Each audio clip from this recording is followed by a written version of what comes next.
भगवान ने हमें हमें अयोध्या जाने का आदेश दिया है। कब जाना है? अभी, आज या कल? अति शीघ्र। वहां अश्वमेध यज्ञ आरंभ होने को है। वहां कई राज्यों के राजा, महाराजा और ऋषियों से मिलने का शुभ अवसर प्राप्त होगा। आयुष्मान भव। हम अयोध्या जा रहे हैं। हम अयोध्या जा रहे हैं। हम अयोध्या जा रहे हैं प्रभु श्री राम और माता सीता से मिलने। हम अयोध्या जा रहे हैं। कहाँ जा रहे हो तुम दोनों? अयोध्या।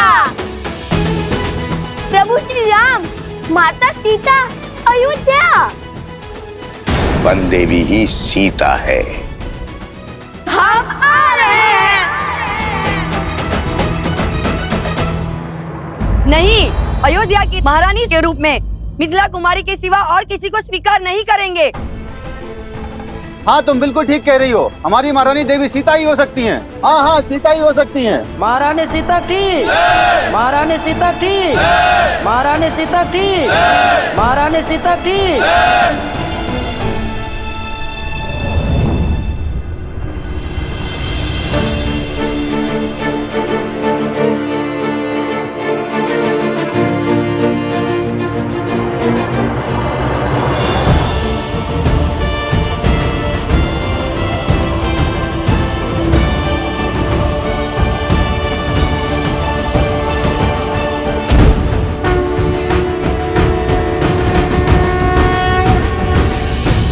अयोध्या की महारानी आपके समक्ष है।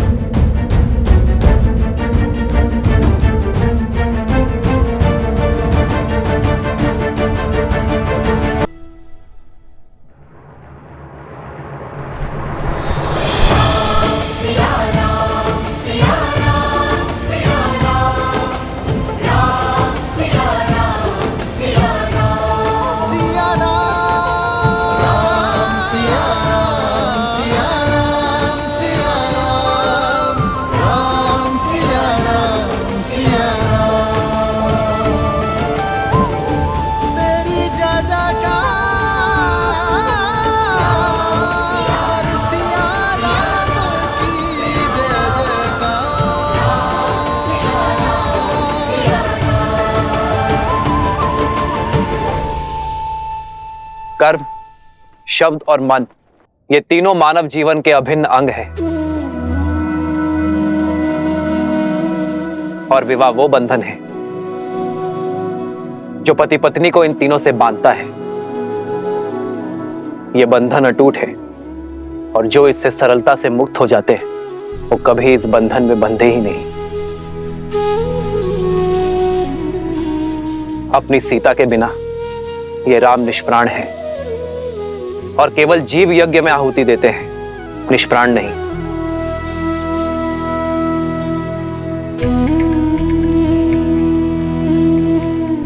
मेरी सीता मुझसे दूर अवश्य है, किंतु यदि मन एक हो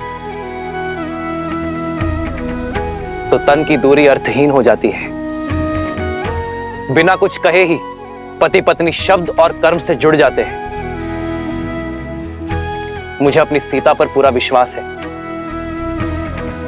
कि मेरी सीता जाग कहीं भी होगी, वो इस अश्वमेध यज्ञ में अर्घ अवश्य देगी।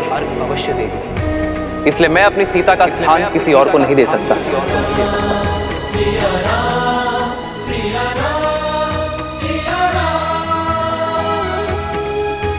इस यज्ञ में सीता की उपस्थिति अवश्य होगी। इस स्वर्ण प्रतिमा के रूप में, क्योंकि मेरी सीता स्वर्ण की भांति पवित्र है, स्वर्ण की भांति शुद्ध है। आज से अयोध्या की महारानी सीता सदा अयोध्या में विराजमान रहेगी, अपने इस दिव्य रूप में।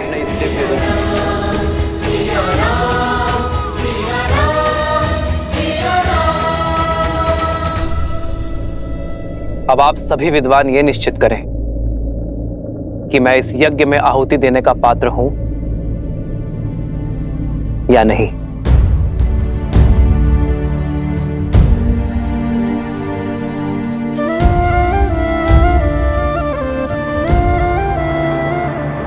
महारानी सीता की, महारानी सीता की, महारानी सीता की, महारानी सीता की, महारानी सीता की, महारानी सीता की।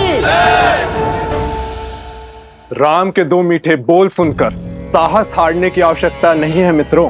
सहस्त्रमुख रावण के निर्देश की प्रतीक्षा करो। इस दाव का तोड़ उन्हीं के पास मिलेगा। धन्य हुआ आपसा शिष्य पाकर राजन। आपका निर्णय शास्त्रों और वेदों के अनुसार उचित है।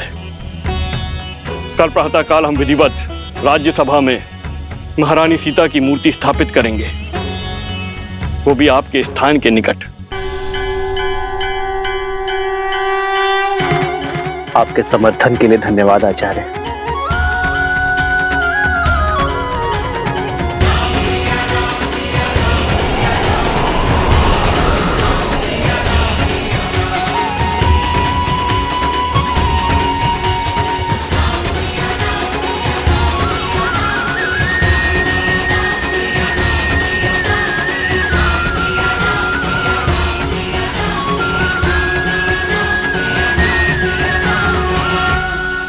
और स्मरण रखना पुत्रों, श्री राम की जीवन यात्रा निस्वार्थता का प्रमाण है। अपने सुखों को त्याग, प्रजा और राज्य की प्रसन्नता के लिए अपनी प्रसन्नता का त्याग और बलिदान का उदाहरण है। समझ गए माता, समझ गए। किंतु जब से हमें अयोध्या जाने का अवसर मिला है, तब से आप हमें त्याग और बलिदान के बारे में क्यों बता रही हैं? जो सत्य है वही बता रही हूँ। अच्छा तुम पूछो, तुम क्या जानना चाहते हो? अयोध्या को, उसके बारे में बताइए ना। उसके मार्ग कितना विशाल है, वन उपवन, उन सब के बारे में बताइए ना हमें। सब मुझसे ही पूछोगे या स्वयं जाकर भी देखोगे? माता, मन में प्रश्न आया। नहीं नहीं, तुम्हारे प्रश्न झेलने की क्षमता नहीं है मुझ में। मैं सोमकरण को बताता हूँ कि हम कल प्रातः प्रस्थान करेंगे। जब से मिथिला से आया हूँ, तब से ही प्रश्न सोच रहा हूँ कि रानी सीता, नहीं, माता सीता श्री राम के साथ वन में गई ही नहीं होती तो लंका प्रसंग बनता ही नहीं। ये नियति थी, योजना थी, या श्राप था, या आशीर्वाद था? ईश्वर का काज ईश्वर ही जाने। किंतु श्री राम और महारानी सीता के लिए लंका प्रसंग उनके प्रेम का प्रमाण था। मानव जीवन में हर क्षण कुछ ना कुछ घटना घटती रहती है, किंतु पति पत्नी उन प्रसंगों में अपने पराक्रम, अपने प्रेम की किस सीमा को लांघते हैं, वही उनके साथ का, सामर्थ्य का और संबंध का प्रमाण है। अर्थात श्री राम की महानता, उनकी पत्नी महारानी सीता भी बराबर की भागीदारी है। वह प्रभु के दर्शन के लिए उत्सुक था, किंतु अब अयोध्या जाकर माता सीता के दर्शन के लिए भी उत्सुक हूँ। श्री राम और महारानी सीता बहन थोड़ी ना है कुछ। श्री राम के दर्शन में ही सीता जी के दर्शन समाये, और यदि अयोध्या जाकर सीता जी के दर्शन प्राप्त ना हुए तो हट ना करना पुत्र, समझे?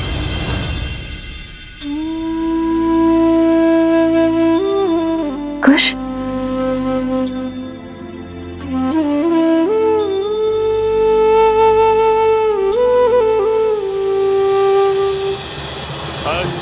पूर्णा प्रतिष्ठन्तु अस्यै पूर्णा शरन्तु च अस्यै देवत्वमर्चायै मामहेति च कश्चन।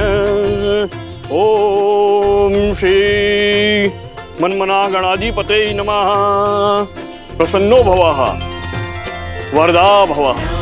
सिया राम जय जय राम, राम सिया राम जय जय राम।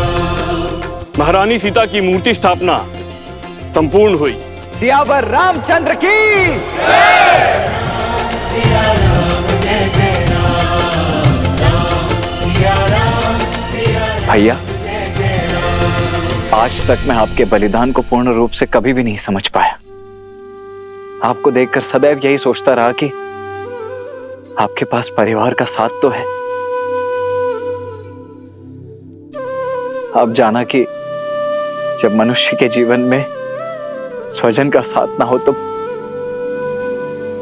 परिजनों का साथ भी उसे अकेला कर देता है, परंतु मुझे अपने भैया के साथ के बिना जीना नहीं है भैया। इसीलिए आज मैं आपसे कुछ मांगना चाहता हूं। आप मुझे स्वयं से पूर्व जीवन का परित्याग करने की अनुमति दे दीजिए भैया।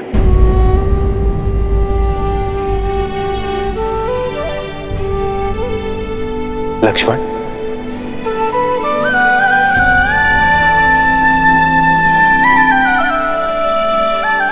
लक्ष्मण,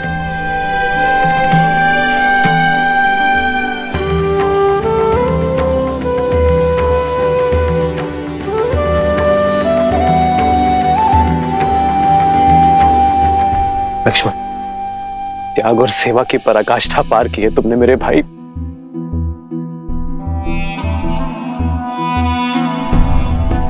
तुम कुछ और मांगो लक्ष्मण। कुछ और मांगने के लिए है ही नहीं भैया। मुझे ज्ञात है आपको मेरी ये मांग, मेरा स्वार्थ, मेरा हट प्रतीत हो रहा होगा, परंतु मैं क्या करूं भैया। मैं आपके बिना जीने की कल्पना भी नहीं कर सकता। मेरे अंदर उतना साहस ही नहीं है। मेरी बस यही एक इच्छा है और यही एक मांग है। आप बस मेरी इस इच्छा को पूरी कर दीजिए। हो रघुकुल रीत सदा चली आई, प्राण जाए पर वचन न जाई। धन्यवाद भैया, कोटि कोटि धन्यवाद।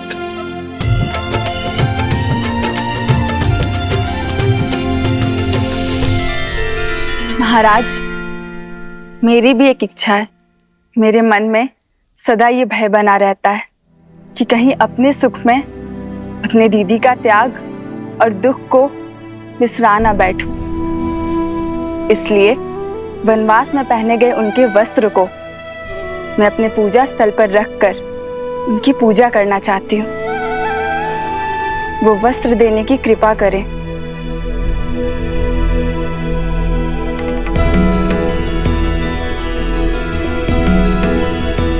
तुम्हारी इच्छा अवश्य पूर्ण होगी और मेरा आशीर्वाद भी सदा रहेगा कि आपकी मिथिला नगरी एक पुण्य नगरी के रूप में अयोध्या और काशी के साथ स्पर्धा करेगी। धन्यवाद महाराज। धन्यवाद भैया।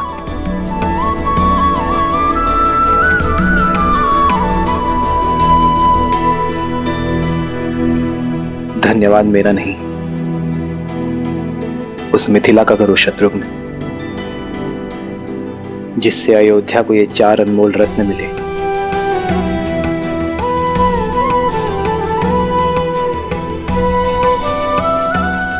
और जिनके तेज से हमारी अयोध्या प्रेम और भक्ति के प्रकाश में नहाई है।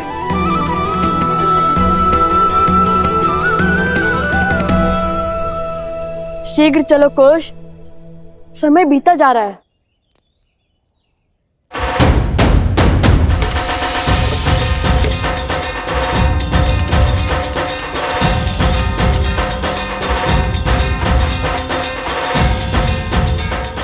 अंततः लव कुश का अयोध्या जाने का स्वप्न पूरा होने वाला है। बजाओ। ठीक है, किंतु ये बैलगाड़ी क्यों ले आए? तुम्हारे लिए। भला ऐसे थोड़ी जाने देंगे हम राजकुमारों को। अर्थात ऋषि कुमारों को अयोध्या। हाँ, इसी सजी धजी बैलगाड़ी में जाएंगे हमारे लवकुश, पूरे सम्मान और सुख के साथ। उचित है। और सोमकरण को भी तो इसकी आवश्यकता पड़ेगी। परंतु सोमकरण, तुम्हारी पोटली कहाँ है? यहाँ है।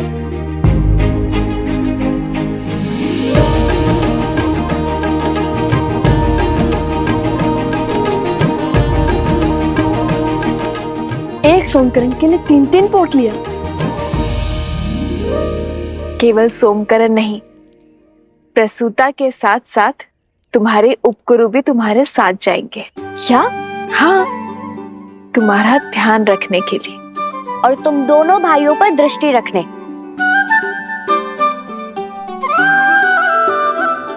कहाँ है कुश? ओहो कुश, अब आ भी जाओ। देखो हमारे साथ चलने के लिए कितने यात्री सज्ज हो गए।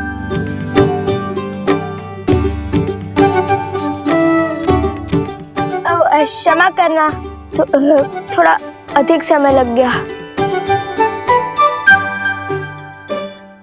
ये नया धनुष किसके लिए?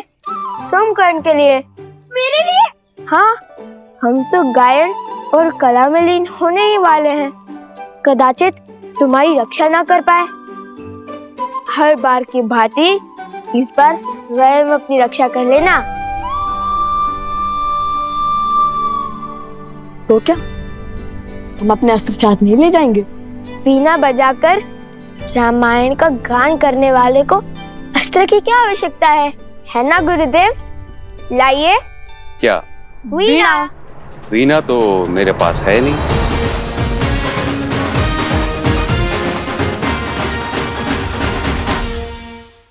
क्या हुआ? मुख क्यों उतार लिए? यदि भगवान वाल्मीकि तुम्हें रिक्त हाथ अयोध्या भेज रहे हैं तो इसके पीछे कोई ना कोई कारण अवश्य है। पुत्रों, अपने मन में विश्वास लेकर आगे बढ़ो। मुझे पूर्ण विश्वास है कि तुम दोनों मिथिला की भांति अयोध्या जाकर सबका हृदय जीत लोगे। और हाँ, इस बार गरिमा की सीमा मत लांघना। मैं प्रसूता से क्षण क्षण का समाचार लेती रहूंगी। वीणा तो मिली नहीं, किंतु उनकी सुरक्षा का दायित्व मिल गया। तुम्हारी ध्वनि यहाँ तक आ रही है। चलो, तुम्हारे प्रश्न का उत्तर मार्ग में देती हूँ।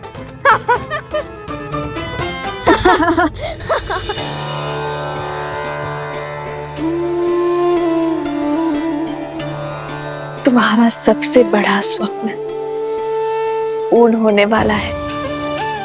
जिस अयोध्या का आज तक केवल नाम सुना था, उसे देखने का सौभाग्य मिलने वाला है। धर्म की इस नगरी में बिताए एक एक क्षण को एक एक जन्म की भांति जीना। और हाँ, जब भी रामायण का गान करो तो सुनने वालों को अपने शब्दों और अपने भावों से उनकी यात्रा को सुख देना। अवश्य माता, हम ऐसा गीत गाएंगे कि सब मंत्र मुक्त हो जाएंगे, है ना कुश? हाँ माता, किंतु हमारे पास वीणा होती तो हमारा सुर और भी सुंदर हो जाता। परंतु छोड़िए, ईश्वर की लीला ईश्वर जाने।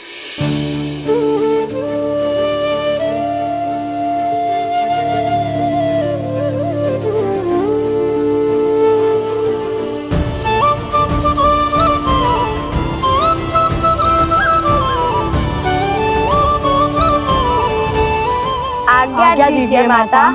यशस्वी बाबा पुत्र।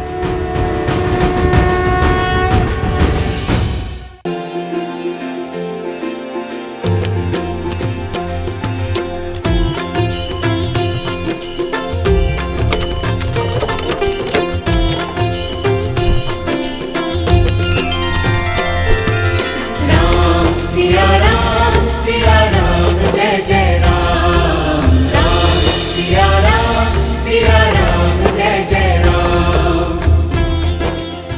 श्री राम, आज आपके पुत्र अपने घर में, अपने नगर में पग धरने वाले हैं। किंतु कितना अच्छा होता यदि मैं स्वयं आपको बता पाती कि रघुकुल के वंशज अपने राज्य में पधार रहे हैं। परंतु न जाने क्यों सुख के इस क्षण में भय मुझे खाए जा रहा है। किंतु उन्हें पूरा सत्य पता चल गया तो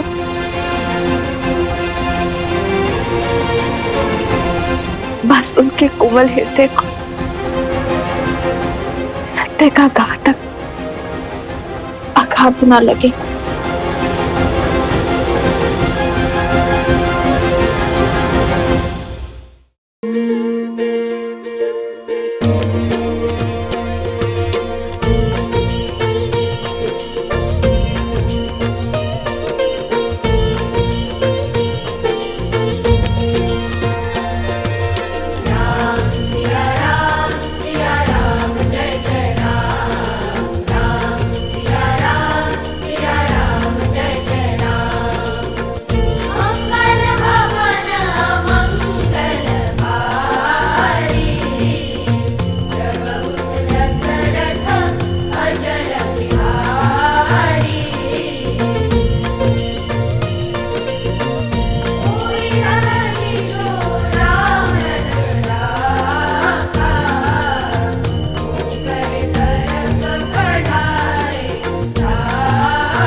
आज सुख की अनुभूति हो रही है सीते, और इस सुख का कारण अश्वमेध यज्ञ के मार्ग से इतना बड़ा कांटा हटने का नहीं है। कुछ तो विशेष होने वाला है सीते। किंतु क्या ऐसा तो नहीं कि तुम कोई संदेश देना चाहती हो मुझे? श्री राम,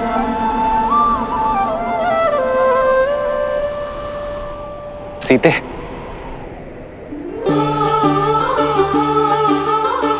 सीते,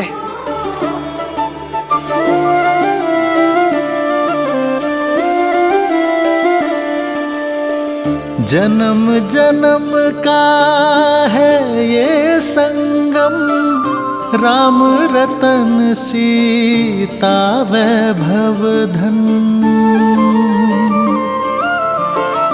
एक है पौरुष एक समर्पण, एक है रूप तो दूजा दर्पण। राम है लोचन सीता दृष्टि, राम है बादल सीता वृष्टि।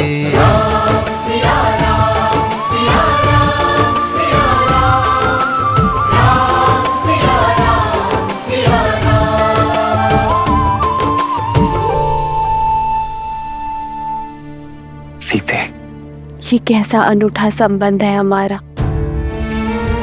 एक दूसरे से दूर रहकर भी एक दूसरे की मन की व्यथा समझ जाते हैं। किंतु मन में भय और शंका लिए मैं आपसे कुछ कहना चाहती हूँ आर्य।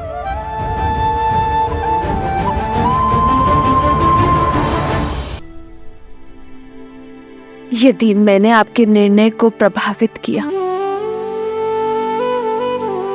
तो ये हमारे तक की मर्यादा का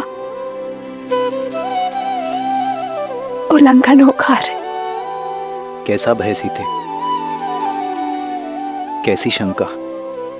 मन से मन के जुड़े इस संबंध में मुझसे कुछ मत छुपाओ सीते। जीवन में पहली बार मेरा हृदय भयभीत है। भविष्य की आशंकाएं वर्तमान को विचलित कर रही है। हमने एक दूसरे को वचन दिया था ना कि हमारे ये आत्मा का मिलन हमारे तप में वृद्धि करेगा, हमारी भावनाओं को मार्गदर्शन देगा और हम कभी एक दूसरे के जीवन के निर्णय को प्रभावित कर नियति के लेख में बाधा नहीं डालेंगे, एक दूसरे की शक्ति बनेंगे, दुर्बलता नहीं। किंतु आज मुझे भय आ रहा है, कदाचित मुझसे ये प्रण न टूट जाए, कहीं मैं कुछ ऐसा ना कह दूं जो मुझे कहना नहीं चाहिए, फिर भले आपके मन को सुख मिले या दुख।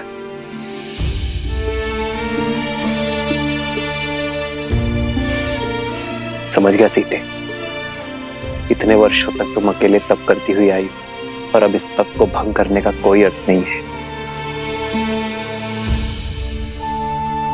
सीते, तुमने मुझे अश्वमेध यज्ञ पूर्ण करने का मार्ग दिखाया है। कदाचित हमारे अंतर्मन की सीमा भी यही है।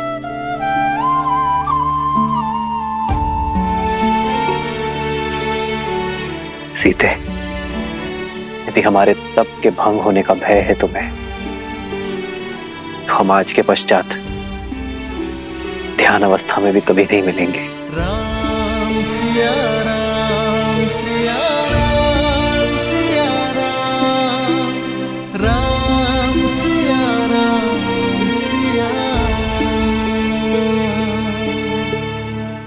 सिया राम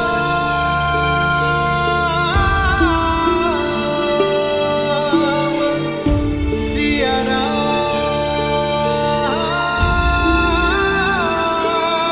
सिया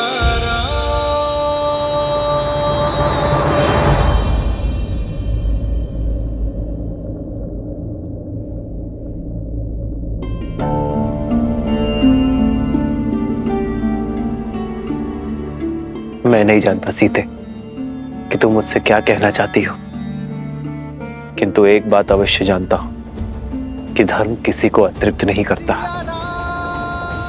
कभी ना कभी हम एक साथ अवश्य होंगे सीते, सदा सदा के लिए।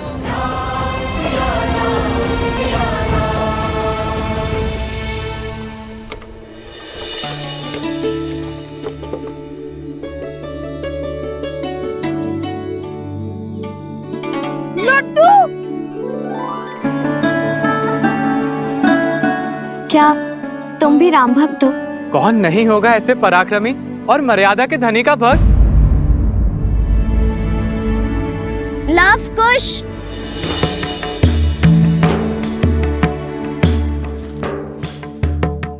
ये लो लड्डू खा लो, कब से गा रहे हो, थक जाओगे। लो। नहीं नहीं, थकान और अज्ञान मिटाने के लिए श्री राम नाम ही बहुत है हमारे लिए, और इस लड्डू की क्या आवश्यकता है?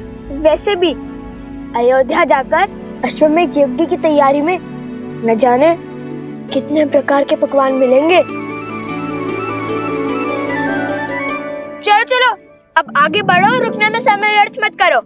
ठीक है, मत खाओ, मुझे लगा तुम दोनों को अच्छा लगेगा। माता सीता ने दिए थे ना। माता सीता ने?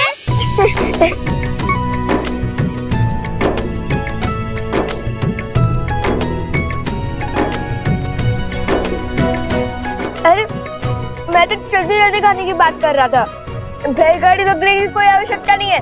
चलो अब चले, अयोध्या पहुंचना है ना। कोई बचाओ हमें, बचाओ हमें, बचाओ, बचाओ हमें, बचाओ हमें, बचाओ। अरे कोई बचाओ, अरे कोई बचाओ, मेरी मेरी बेटी को बचाओ, मेरी बेटी को बचाओ, मेरे पुत्र की रक्षा कीजिए, रक्षा कीजिए।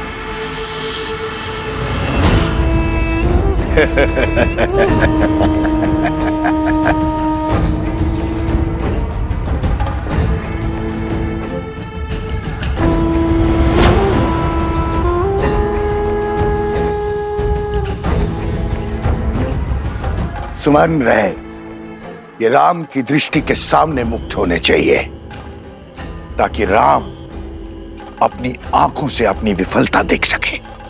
किंतु आपको इतना विश्वास कैसे है कि अश्व चुनने वो स्वयं आएगा? वो अयोध्या नरेश है, और ये कार्य तो वो किसी सेनापति से भी करा सकता है। यही तो अंतर है तुम्हारी और मेरी सोच में। शस्त्र की समझ से अधिक आवश्यक है शत्रु के व्यक्तित्व की समझ। राम अवश्य आएंगे।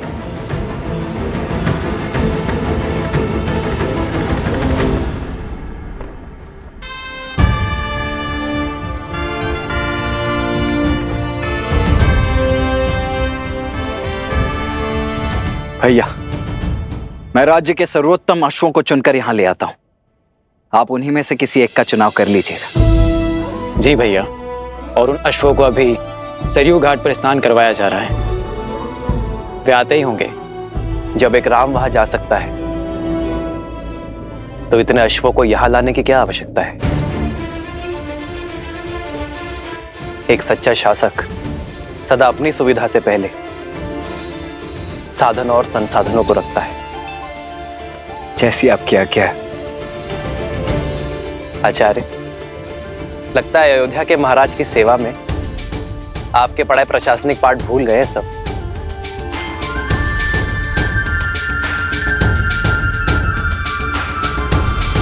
शीघ्र करो, हमें भगवान वाल्मीकि के आश्रम जाना है।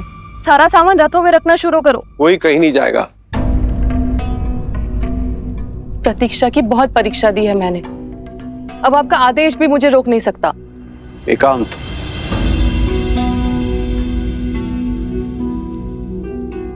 हट मत करो सुनैना, तुम वहां नहीं जा सकती। क्यों? क्यों नहीं जा सकती? मेरा हृदय चीख चीख कर कह रहा है कि वो मेरी सीता के ही पुत्र हैं, और सीता वहां भगवान वाल्मीकि के आश्रम में वनवासियों का जीवन जी रही है। हृदय तो मेरा भी यही कह रहा है, किंतु भूल गई उन बालकों ने क्या कहा था। उनकी माता ने उन्हें सीख दी है कि हमें बीते हुए कल की ओर नहीं, आने वाले कल की ओर देखना चाहिए। बीता हुआ कल ही तो आज की नींव है, उसे मैं कैसे भूल जाऊं? कौन है? कौन है? बचाओ हमें! कोई बचाओ हमें! बचाओ हमें! बचाओ! बचाओ!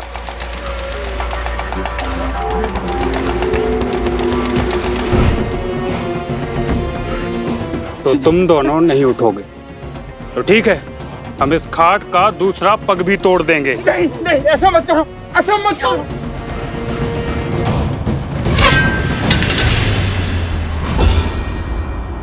ए, कौन है?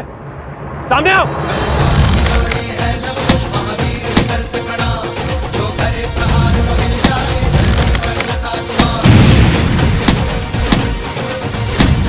चलो निकलो यहाँ से। इस कन्या को उठा के लेके चलो। अरे कोई बचाओ! बचाओ मेरी बेटी को, बचाओ बेटे को, बचाओ।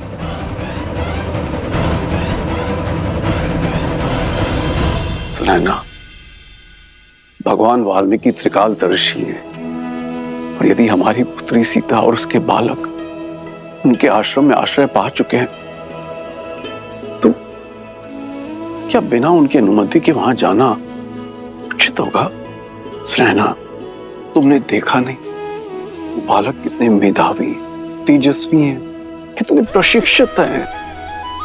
भगवान वाल्मीकि की इच्छा को समझो और उसे पूर्ण करने में उनका सहयोग दो।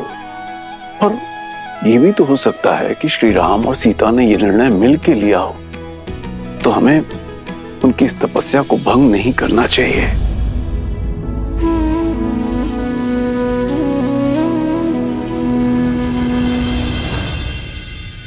मस्तिष्क तो हर बात समझता है, किंतु इस मन का मैं क्या करूं आर्य? इस दुख का मैं क्या करूं? सुनैना,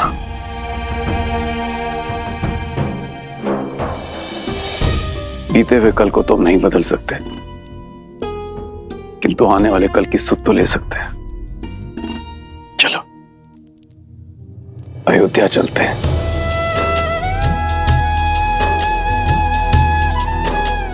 कदाचित वहीं जाके भगवान वाल्मीकि की लीला से आवरण हट जाए।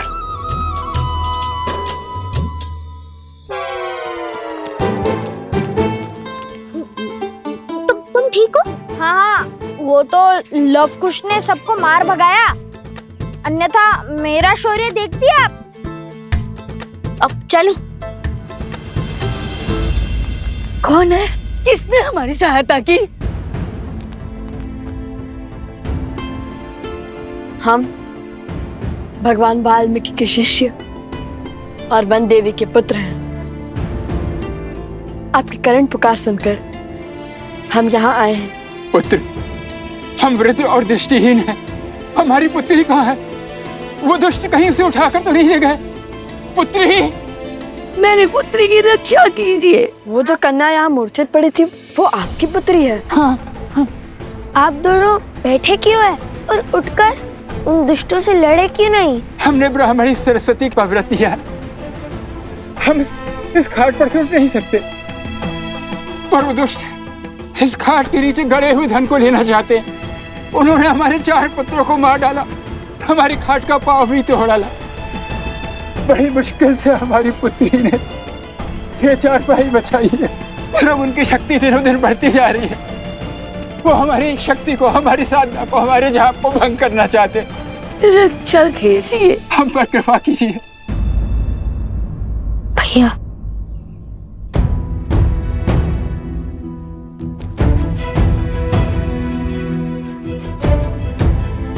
भैया शीघ्र अयोध्या पहुंचे या इनकी पुत्री को बचाए।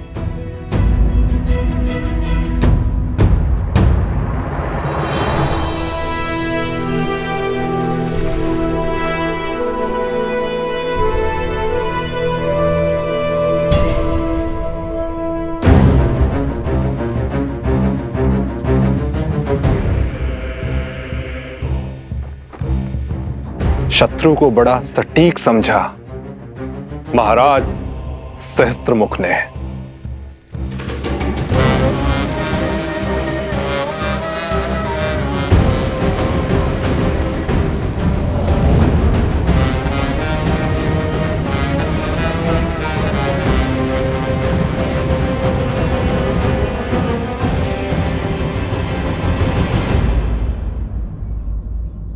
अपने आप से पूछो कि यदि श्री राम यहाँ होते तो वे क्या करते? अश्वमेध यज्ञ। यदि श्री राम हमारी आयु के होते तब वे क्या करते? वो तो अपने सैनिकों को उनके पीछे भेज देते। श्री राम तो राजकुमार थे ना। यदि श्री राम ऋषि वशिष्ठ के आश्रम में होते तब क्या करते? तब तो वो अवश्य ही अपने अनुज का परामर्श लेते। उस समय श्री लक्ष्मण भी तो उनके साथ थे। तो मैं भी तो वही कर रहा हूँ, अपने अनुज का अर्थात तुम्हारा परामर्श ले रहा हूँ। अब बताओ वे क्या करते?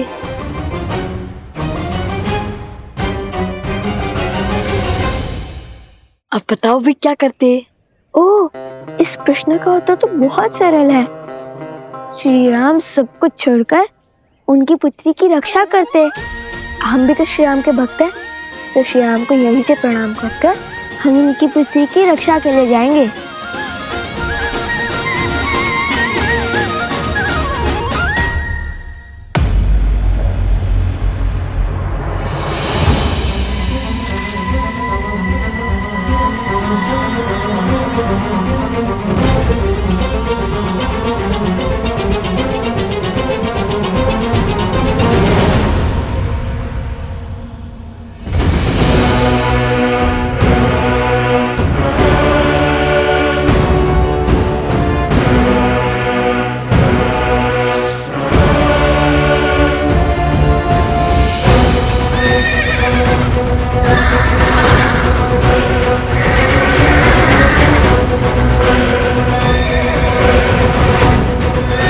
अरे ये क्या कर रहा है? इन अक्षरों को संभालो कोई।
रुको। ये भी जीव है, किसी की कुनीति का साधन। ना ये हमें संकट पहुंचा रहे हैं और ना ही हम इन्हें क्षति पहुंचाएंगे।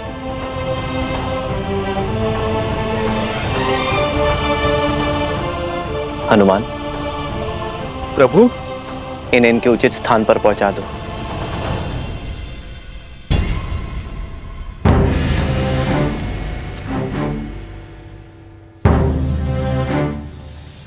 अश्वचैन की पूजा से पहले ऐसी घटना घोर अपशकुन है राम।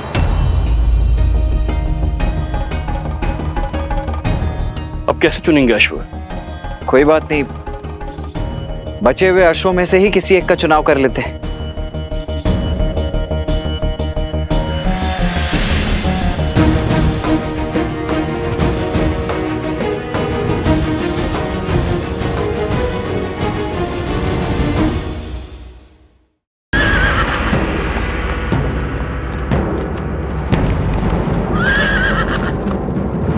अश्वचैन की पूजा से पहले ऐसी घटना घोर अपशकुन है राम। अब कैसे चुनेंगे अश्व? कोई बात नहीं, बचे हुए अश्वों में से ही किसी एक का चुनाव कर लेते हैं।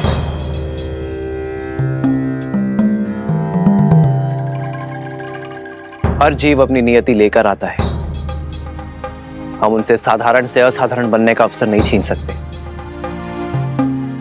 पहले जो अश्व खो गए उन्हें खोजा जाएगा और फिर अश्वमेध यज्ञ के रूप में धर्म की ध्वजा लहराने वाले अश्व का चयन किया जाएगा। जो आज्ञा महाराज।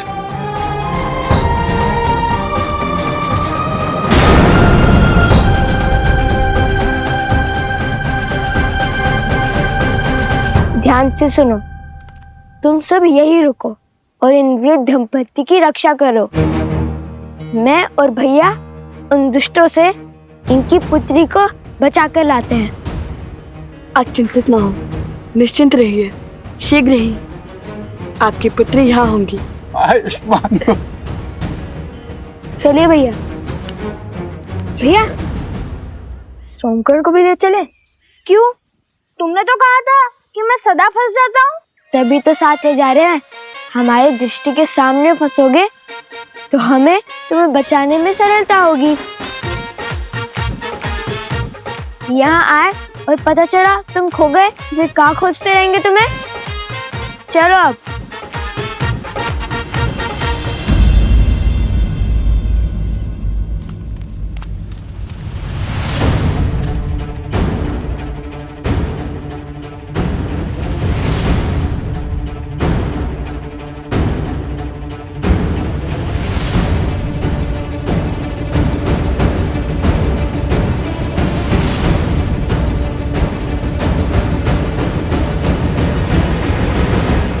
कहाँ रह गए कुछ? शीघ्र आओ। अरे भैया, उन दुष्टों को खोजने का प्रयास कर रहा हूँ।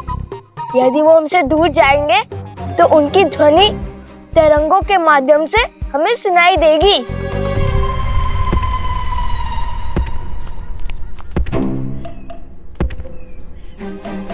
कुछ सुनाई दिया?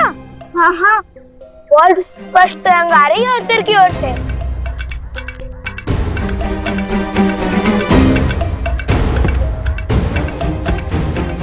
अरे हाँ, मुझे भी सुनाई दे रहा है।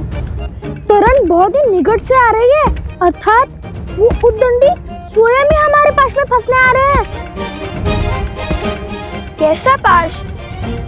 वही जो तुम दोनों ने बिछाया होगा। तुम केवल भूमि से ध्वनि तरंग सुन रहे हो, पवन में आ रही ध्वनि नहीं। ये कोई दुष्ट नहीं, मदमस्त गज है। वो उस ओर से आ रहा है। गज?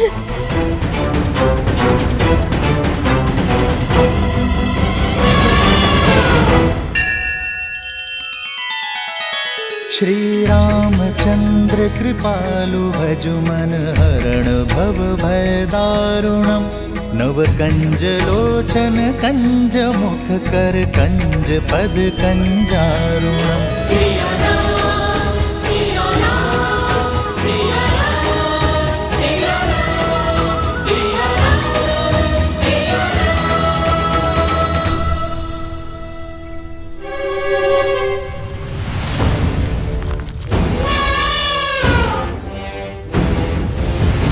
तैयार? तैयार।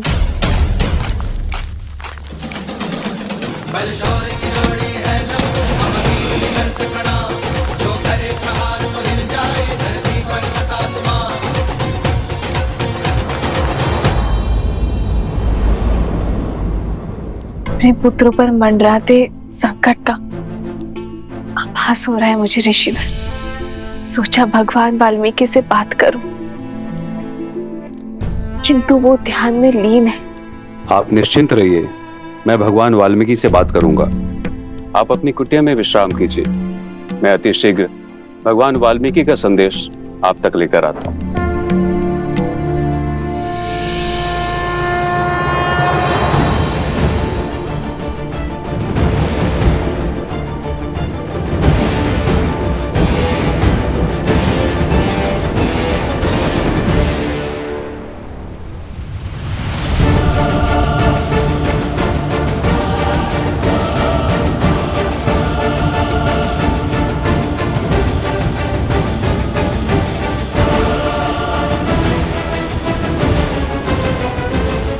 क्यों मृत्यु के मुख में चले आ रहे हो बालको?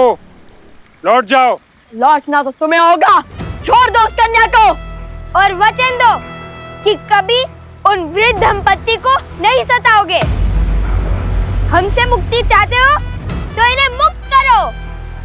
राम भक्त हैं हम, शब्दों से डिगेंगे नहीं। अच्छा, तो फिर आओ और ले जाओ इसे।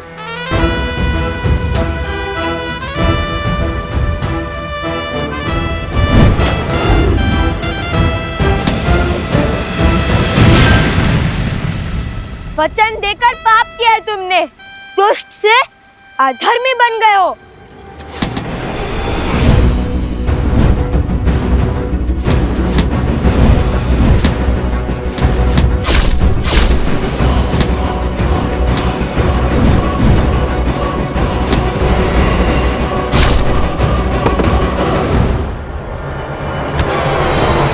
अरे तनिक बल से प्रत्यंचा खींचो सोमकर।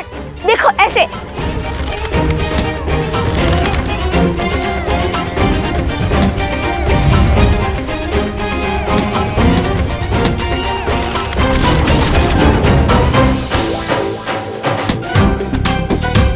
सोमकर्ण, अगर तुम उन दुष्टों की तरफ हो तो अभी बता दो। सब कुछ कितना शुभ चल रहा था हमारे राम राज्य में, अकस्मात क्या हुआ? हाँ गुरुवर, ये सब क्या हो रहा है? कदाचित देवता इस यज्ञ से प्रसन्न नहीं है। यदि ये यज्ञ उचित समय पर प्रारंभ ना हुआ तो इस यज्ञ और यज्ञ का संकल्प लेने वाले राजा का कोई मूल्य नहीं रहेगा। बस अब इससे अधिक मैं और कुछ नहीं कह सकता। सबका भला।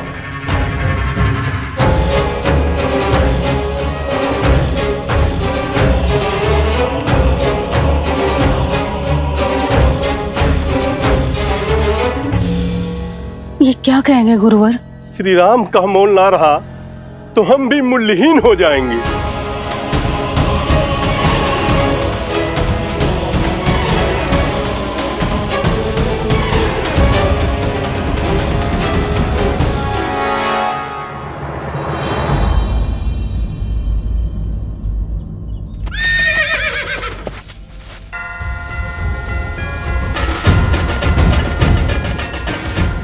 लगता है अश्व आसपास ही है।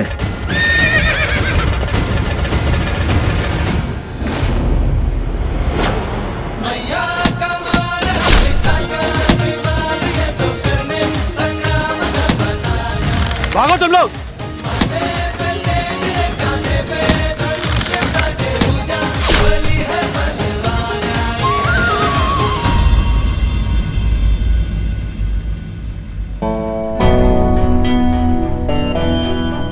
उठो, आंखें खोलो। कुश, थोड़ा सा जल लेके आओ। उठो।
प्रणाम माता सरस्वती।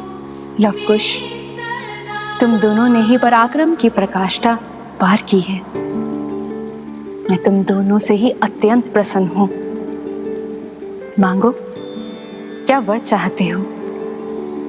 सब कुछ तो है हमारे पास, और अब तो श्री राम से भेंट के द्वार भी खुल चुके हैं हमारे लिए, तो ये स्वप्न भी पूर्ण ही हो जाएगा।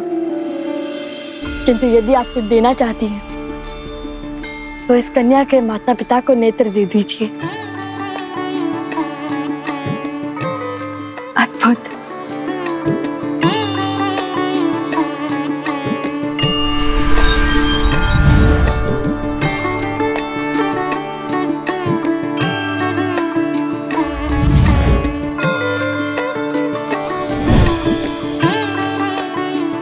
ये भगवान विष्णु का प्रतिरूप दिव्य शालिग्राम है। ये उस दंपत्ति को दे देना, उनकी दृष्टि लौट आएगी।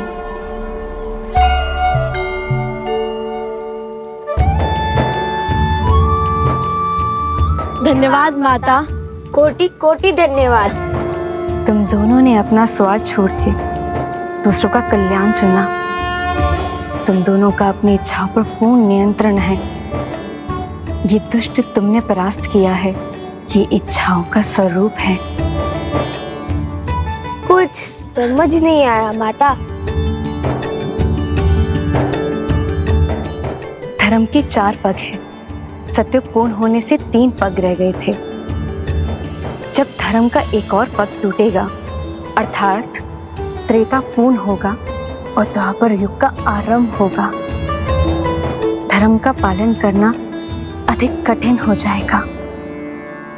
जिस वृद्ध दंपत्ति की तुमने सहायता की, वो योग एवं भक्ति के प्रतिरूप है।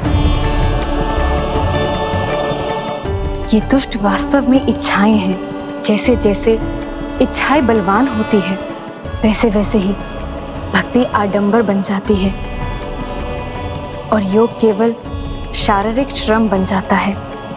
स्मरण रखना लवकुश, जिसका मन मर्यादा में हो वो पुरुषोत्तम होता है। मर्यादा पुरुषोत्तम तो श्री राम है, और जब तक वो इस भूमि पर है, धर्म को किसका भय? हम अयोध्या जाकर श्री राम कथा का गान करने ही तो आए थे। तो फिर इसलिए मैं अपनी ओर से तुम दोनों को एक भेंट देती हूँ। इसे आशीर्वाद समझ के अपने पास रख लो।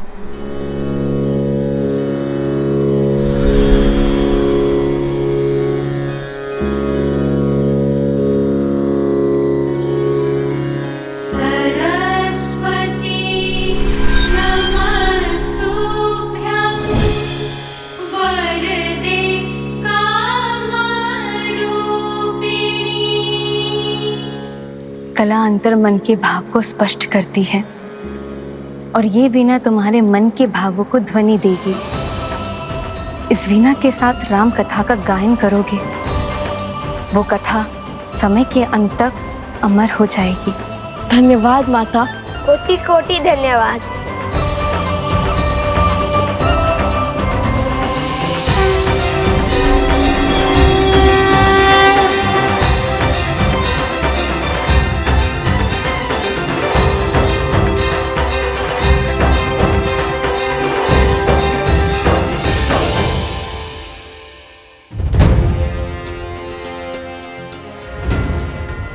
तनिक ऊपर से देखना होगा।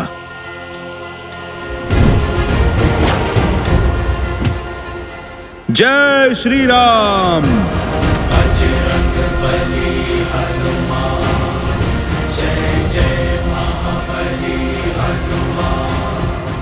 भैया, मुझसे तो प्रतीक्षा ही नहीं हो रही।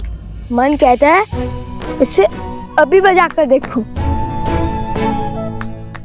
माता सरस्वती ने कहा था कि ये हमारे मन के भावों को ध्वनि देती है, इसलिए हम इससे राम भक्ति की धुन में गुंजाते हैं।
कितनी सुंदर धुन है।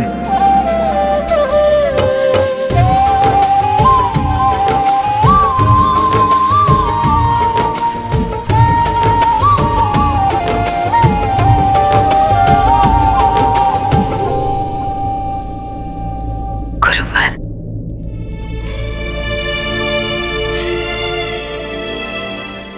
गुरुवर, मेरे लव कुश ठीक तो है ना? क्या कहा भगवान वाल्मीकि ने? सब कुशल मंगल है देवी। वैसे भी जब पिता के कार्य में पुत्र निमित्त बने तो उससे अधिक शुभ और क्या हो सकता है। भैया, ये अश्वतनिक अशांत लग रहा है।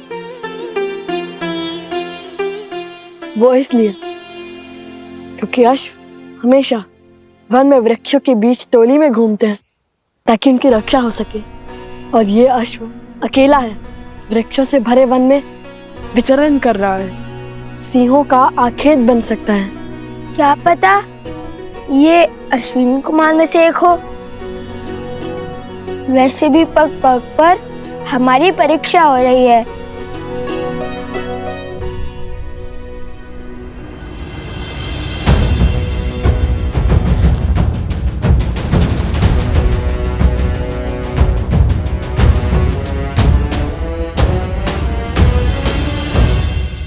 हर समस्या का जड़ अवश्य ही ये सोमकर्ण है। जब भी हमारे साथ रहता है तब कोई ना कोई संकट आ पड़ता है। नहीं नहीं, सत्य कुछ और है। जब जब मैं तुम दोनों के साथ रहता हूँ तब तब मुझ पर विपत्तियों का पहाड़ आ पड़ता है।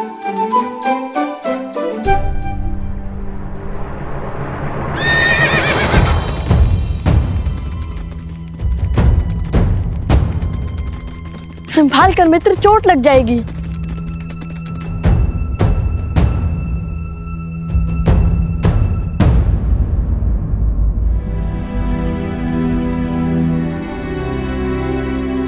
अति उत्तम भैया। ये तो अधिक उत्तेजित लगता है। जब मुझे उत्तेजना होती है तब माता मुझे राम नाम स्मरण करवाती है। तुम भी राम नाम का स्मरण करो मित्र। कुछ और सोचना पड़ेगा। सोच लिया।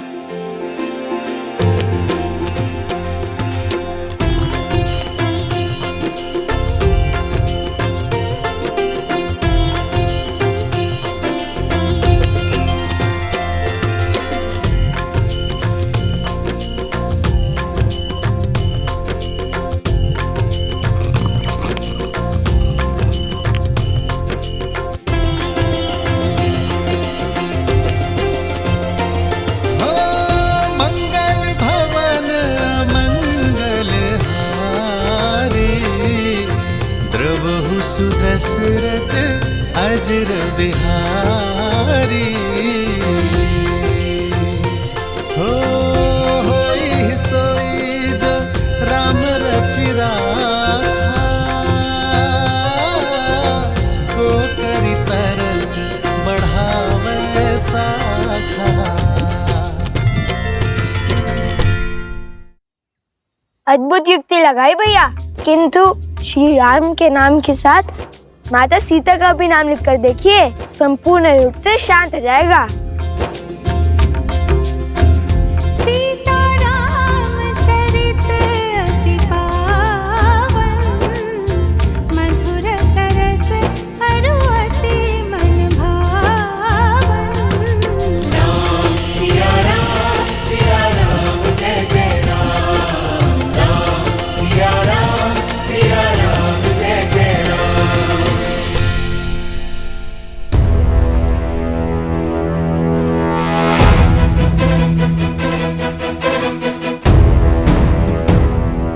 वो रहा अश्व।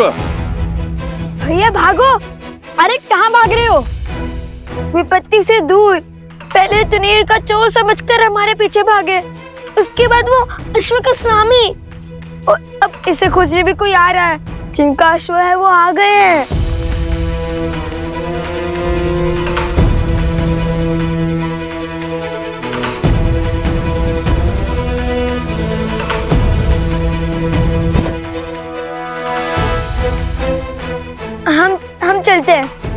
कहीं हमें अश्व चोर ना समझ लिए। इन्हें समझाने लगे तो अयोध्या जाने का अवसर छूट जाएगा। बात तो उचित है। ठीक है मित्र, अपना ध्यान रखना। हम चलते हैं। यदि प्रभु श्री राम ने चाहा तो फिर भेंट होगी।